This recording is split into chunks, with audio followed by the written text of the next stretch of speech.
2010 সাল লন্ডনের এক জার্নালিস্ট এমন একটি গোপন প্রজেক্টের ফাইল হ্যাক করেন যা পৃথিবীর বড় বড় সরকারের পর্দা ফাঁস করে দিতে পারত।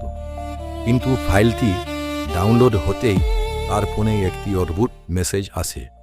যুবকটি তার মাকে একটি শেষ মেসেজ পাঠায়, মা, আমার সাথে যদি কিছু ঘটে তবে মনে রাখবে আমি আত্মহত্যা করছি না, ওরা আমাকে বিষ খাইয়ে মারার চেষ্টা করছে।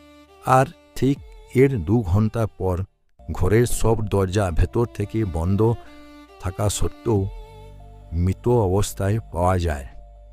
রহস্য এখানে শেষ নয়। পুলিশ কোনো পোস্টমর্টেম রিপোর্ট ছাড়াই একে স্বাভাবিক মৃত্যু বলে ঘোষণা করে, কিন্তু তার ল্যাপটপ এবং সেই সিক্রেট ফাইলটি ঘর থেকে গায়েব হয়ে যায়। আজ 16 বছর কেটে গেল, কেউ জানে না সেই দিন ঘরের ভেতর আসলে কে এসেছিল।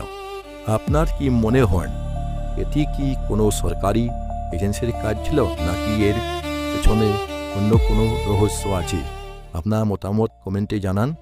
দেখা হচ্ছে পরের ভিডিও। ভালো থাকবেন, সুস্থ থাকবেন।